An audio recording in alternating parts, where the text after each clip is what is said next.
Hindi ko makakalimutan ang unang araw ko sa computer shop na to. Marami ang nag-aakala na normal lang siyang negosyo. Pero ang totoo, may mas malalim na kasaysayang ang lugar na to.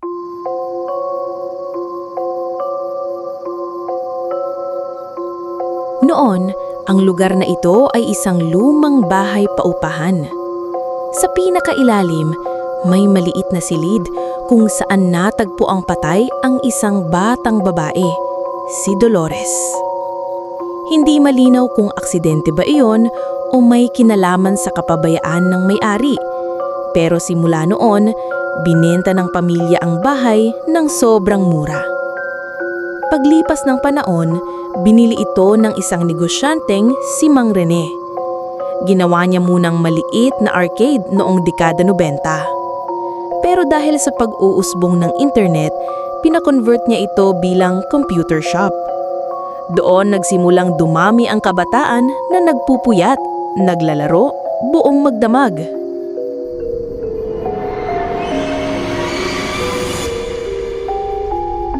Sir Rene, totoo po ba may bakante kayong staff? Kahit panggabi lang. Tamang-tama, iha. Hirap na ako sa gabi. Kailangan ko ng bantay na matyaga at matapang syempre. Kahit ano pong trabaho, tatanggapin ko. Kailangan ko lang po talaga ng kita. Kailan ka pwedeng magsimula? Bukas na bukas din po. Si Lara ay panganay sa 3 magkakapatid. Ang ama ay matagal nang walang trabaho matapos maaksidente sa construction site. Ang ina naman ay may iniindang sakit at hindi makapagtrabaho. Sa murang edad, siya ang tumayong haligi ng pamilya. Hindi ako pwedeng tumigil. Kahit anong hirap, kailangan kong kumayod. Kung gabi ang pasok at multo ang kalaban, wala akong magagawa. Kailangan ng pamilya ko ng pambayad ng renta at gamot ni nanay.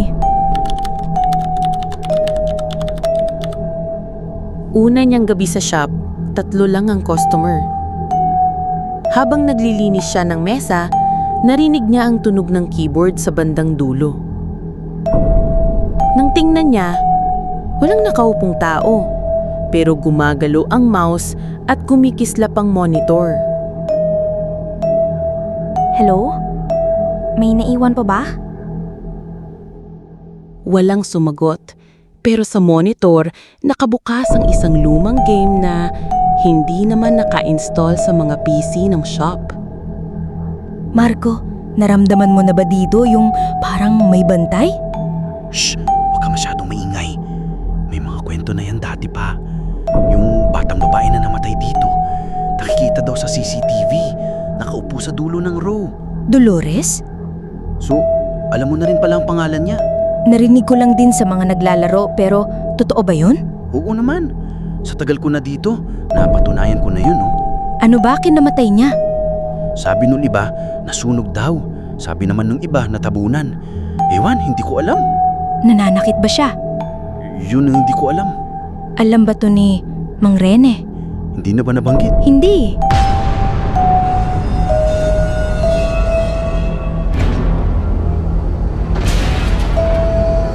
Isang gabi, nakita ni Lara sa CCTV na may batang nakaupo sa dulong mesa. Nakaputing damit, nakayuko, nakatitig sa screen ng computer. Nang puntahan niya, wala doon. Pero sa tenga niya, may malamig na bulong. Bakit hindi mo ako nilalaro? Lumingon siya, walang tao. Nang ibinalit ni Marco sa playback ang CCTV, kita nilang dalawa, nandun nga si Dolores.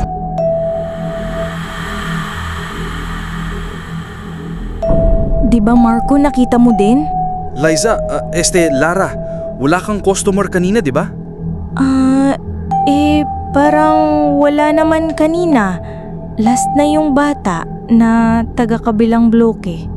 Naku. Parang ngayon niya pa yata gusto magparamdam, ah. Biglang nag-flicker ang mga ilaw, sabay tumigil lahat ng PC. Pagbalik ng kuryente, bakante na ang monitor. Marco, uuwi na lang ako. Mas magagalit yan at saka si Mang Rene. Baka kasi manakit yan. Natatakot na ako. Hayaan mo na! Magdasal ka lang. Bakit parang may nagdadabog? Tignan mo nga please. Ayoko! Samahan mo ko. Ayoko din.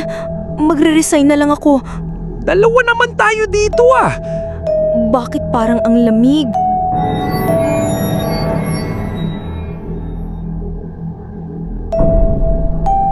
Nakaramdam na si Lara ng malamig na hininga sa leeg niya. At para bang may mga bulong na hindi niya maintindihan. Maya-maya pa, nakita nga si Marco na namumutla at nanlalaki ang mata na nakatingin sa kanya. Marco! Ano ba? Tinatakot mo na ako! Kahit anong mangyari, huwag ka lilingon sa kaliwa mo ah. Marco, ano ba? Natatakot na ako. Kasi si Dolores nakatitig sa mukha mo. Ha? Yung mukha ni Dolores nakatitig sa'yo. Ah!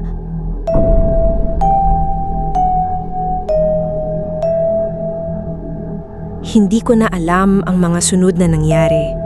Pero sabi ni Marco ay hinimatay ako kakasigaw. Hanggang ngayon, dito pa rin ako nagtatrabaho. Wala akong choice. Pero sa tuwing 3:00, hindi na ako lumalapit sa bulong mesa. Kasi alam kong nakaupo pa rin siya doon. At hinihintay niya lang na ako naman ang paglaruan niya.